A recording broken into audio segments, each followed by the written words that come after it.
100% துல்லியமாக கணிக்கப்பட்ட உங்களுடைய ஜோதிட ராசி பலன்களை உடனுக்குடன் தெரிந்து கொள்ள நம்ம தமிழ் ஆஸ்ட்ராலஜி சேனலை சப்ஸ்கிரைப் பண்ணிக்கோங்க.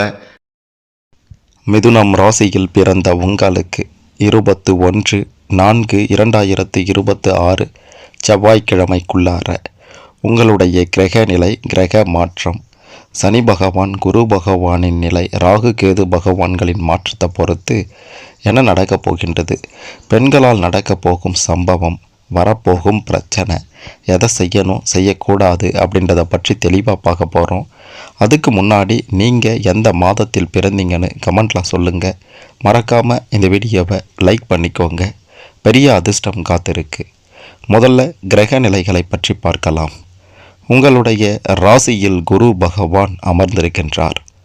தைரிய வீரிய ஸ்தானத்தில் கேது பகவானும், சுகஸ்தானத்தில் சந்திரன் பகவானும், பாக்கியஸ்தானத்தில் புதன் பகவான், செவ்வாய் பகவான், ராகு பகவானும், தொழில் ஸ்தானத்தில் சூரியன், சனி பகவானும், லாபஸ்தானத்தில் சுக்கிரன் பகவான் என்று கிரக நிலைகள் அமைந்திருக்கின்றது.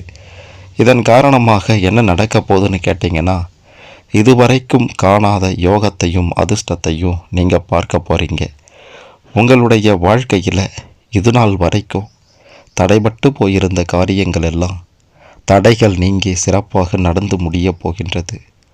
தொழில் ரீதியாக, வியாபார ரீதியாக கொடிகட்டி பறக்க போகிறீங்க. உங்களால் செய்ய முடியாது அப்படின்ட்டு இருந்த காரியங்கள் கூட சிறப்பாக முடிய போகின்றது. உங்களை எதிர்த்தவர்கள், தொல்லை தந்தவர்கள், பொறாமை கொண்டவர்கள், இவங்க எல்லாம் உங்களை விட்டு விலகி ஓடப் போகின்றார்கள். உத்தியோகத்தில் இருப்பவர்களாக இருந்தீங்கன்னா சம்பள உயர்வும் பதவி உயர்வும் ரொம்ப ரொம்ப முக்கியம். அதற்கான நல்ல செய்தி உங்களை தேடி வரப்போகின்றது. வேலை செய்கிற இடத்துல மதிப்பும் மரியாதையும் உயரப்போகின்றது. குடும்ப ரீதியாக சிறப்பான பலன்கள் நிச்சயம் கிடைக்கும். நீங்கள் வச்சது தான் சட்டம் அப்படின்ற ஒரு நிலை உருவாகும். தாய் தந்தை வழியில் நல்ல பலன்களை பார்க்க போகிறீங்க. உங்களுக்கு இது நாள் வரைக்கும் குடைச்சல் கொடுத்து கொண்டிருந்த உறவினர்கள் எல்லாம் உங்களை விட்டு அடியோடு விலக போகிறாங்க. சகோதர சகோதரி வகையில் நன்மைகளை பார்க்க போகிறீங்க, ஏற்றத்தை பார்க்க போகிறீங்க. உங்களால் முடியாது அப்படின்ட்டு கேவலப்படுத்திய சில உறவுகளுக்கு முன்னாடி வாழ்ந்து காட்ட போகிறீங்க. குடும்பத்தில் மிக பெரும் யோகமும் அதிர்ஷ்டமும் உங்களால் அடிக்கப் போகின்றது அப்படின்றது உறுதி.